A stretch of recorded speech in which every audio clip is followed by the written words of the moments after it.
Gary Peterson here. Today we're going to look at your forehand drop shot, and we're going to show you how to put a bit of feel into your forehand drop shot.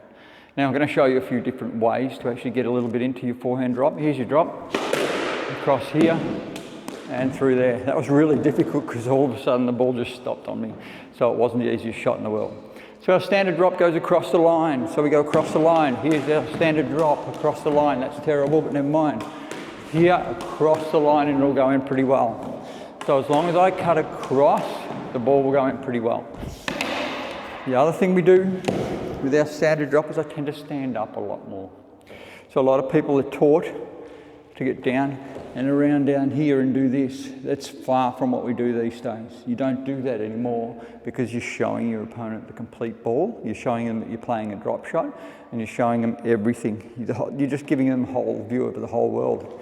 If I run more at the ball and do that, what happens is you can't tell where I'm going to hit it. And I use racket ability. So it's like our boast. If I want the ball to go into the side wall, I just angle the racket and the ball goes into the side wall. If I want the ball to go over there, I just angle the racket and the ball will go over there. So I'll swing down here even. And even that is cutting across the ball. If I go straight down the floorboard, that cuts across. There, beautifully. So it works really well.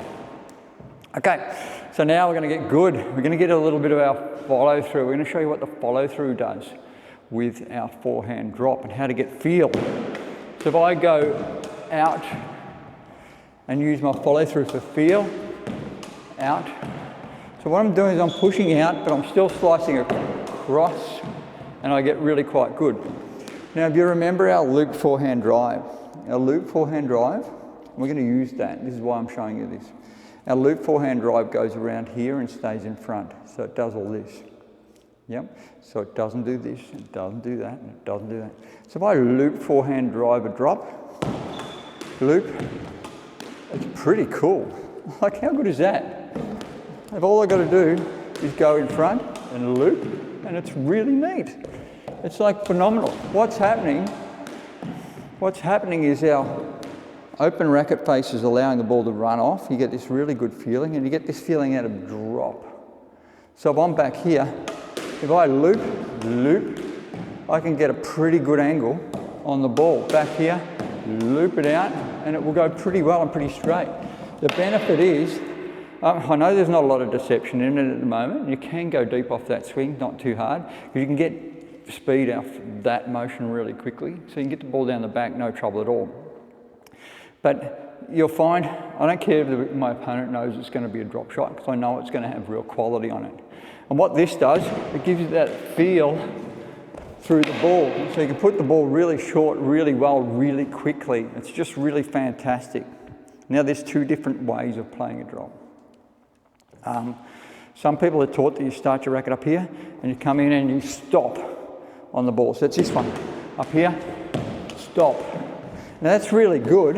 And my answer to that is for you to just work out what suits you. Now I like it because it's got deception here, there. So it's pretty cool, but it really puts pressure on the drop. It puts a lot of pressure on the actual hit and the feel. And if you're, like, some people are awesome at it, and if you're good at it, go with that. It's just sensational. It's really good. I can't tell you there's anything better. If you can do it, but if you struggle with it, and if you don't get the feeling, and if you're finding you're hitting tins because there's too much pressure, take all the pressure away with that and just put that there. Now what this does, and the reason why this is good, is because it lands shorter. All right? So the difference between this here, there, and this one here, there, is that second one finished heaps shorter because of the feel, and there was nothing on it. Now what you need to understand is that when someone comes in to return a drop, they've got to cover all the backcourt, they've got to cover this, and they've got to cover that. There is no option, so they've got to cover the deep stuff, all right? So what they do is they stay back as far as they can, allowing one major leap, and that's a return, and it means they can go up if they have to, and there's no trouble. So they're going to stay back to be on full extension to get the best, what they perceive as the best drop back. Now if you're doing this, that second bounce landed around about here, right? That means they're going to be here, and their leap will be somewhere there, there. Now, but if I do this one, there, my second bounce now is up there. So my second bounce is there. That leap, that there to there is the max they've got. They're almost a racket length away from the ball, simply because of quality of shot. So I've taken all the pressure off myself, and I'll put in a really good drop, and I've made it extremely difficult for my opponent. I don't care if he knows I'm going to play a drop. If he does, he might come up that little bit further. But he's going to be fighting with that. He's going to be fighting with a dead ball and a ball which bounces twice, really, really quite short. And if you drop it into the floor, here, and push it into the sidewall, gee, it's hard to get back. Because what happens, they've got to fight that as well. So you can't lob a ball if it's on the wall. You can't lob it cross court. It just can't happen. So you can take out the easiest shot, which is a cross court lob. Easiest, not really easy. If you put the ball on the wall, so you drop to the floor, put the ball on the wall, it takes out the cross court lob. It gives them the lob down the wall, but geez, that's a hard shot. And if they get it high enough to get it down the back, it's pretty much got to go above the outer court line. Then they're fighting the outer court line in a position where they haven't got body on the ball. So, it's a fair bit there, right? But what I'm talking about putting this loop into your swing. Now let's put it into your follow through, okay? So what I'm going to do is I'm trying to get the feel out of the follow through. So I'm going to try and push it out like, almost like that. So I'm just going to scoop that out there, scoop that out there, scoop that out there. Now it's a funny thing, if it works for you, it works for you, it's really good. So here, I'll just push out. So it's pretty cool. So there, scoop, oh that's terrible, I didn't get onto that at all. Ball's starting to get really cold now. Here, push it out. Because the ball's really lost its heat. Here, out. Again. So there, I'll go out. So the answer is simple. And this is where all the good bit happens. So on an advanced forehand volley, we have no backswing. And only go, I should get it in, only go forward on our wrist. So here, no backswing, forward only. Here, no backswing, forward only. So let's do that on our drop. Here, there. Got it? No backswing. No backswing, there. If you like, so you can always do that, no backswing. So it gives you a couple options as well. Here, no backswing, beautiful. It's just, you can even do that on full extension. Because there's no backswing, there's no awkward body. You get your racket out in front, there, that should have gone in. I reckon I had that. It just didn't bounce. The ball's getting very cold. So there, should have got it. It was pretty terrible. Here again, I'll put on full extension, there, and it's pretty neat. So it gives you all those shots as well, because that little drop there is really tough and really good. That little flick there will give it to you. So that out. Now when you come back further, what happens back here, this is where you really feel it. If you do it from back here, I think you can see me on the camera. Back here, you get that feel. Put the ball on the wall, beautiful.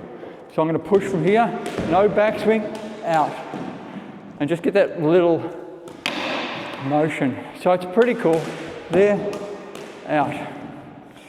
And it doesn't matter how many people know you're going to play a drop shot. Even if, how about this? I often experiment, muck around a little bit, check it out, see what works, see what doesn't. I'm going to stay in front there. I'm going to just do this, here. So I'm just going to stay in there and see if that works. So you understand what you're capable of with your wrist. So I'm going to face the front and just go across there. So everything is in front. I'm keeping my racket in front of my body. There, it's pretty good. Like it's really got some legs. Out here, there. And you're often on full extension. If you think for a minute that your drops are going to be played when the ball's here like this, it's generally not going to happen. It might happen once, twice in a match. All your drops that you play, they're going to be like that. They're going to be in real tough spots. So this is the one you really want to practice. That one there, oh, that was looking good. Didn't go in, but it was looking good. So there, really tough there. That is good again. Gee, that's so close. That felt really good. If the ball was warm, that would have gone in, I reckon. It's just dead as. Here, there, and it's just in. So these, there. It's all that follow through that does it. So I'm not just prodding. That, there. There's so much in it. It's like a fencer. Yeah, so it's just like doing that. So you could actually just do that. So if I do that, there it is. It's just unreal. So it's the fencer's drop here. Oh, it didn't go in. That's where I got that wrong, the angle. So it's just getting the angle right. Here we go. There. Wow, love it. So last one, all about your feel, follow through. I bet a good one on the last one. Here, follow through, and out it goes. There you go, that's how to use your follow through on a drop, on an advanced drop. Advanced doesn't mean beginners can't do it, and it's possibly easier than all the other stuff you've ever done. So I shouldn't call it an advanced drop. It's more just a drop with feel on the follow through. Everything there. Scoop out your follow through. So I'm still going across, but the follow through is the one that does the work. Get into it, follow through out. Open face racket is critical. It should be a wonderful thing for your forehand drop.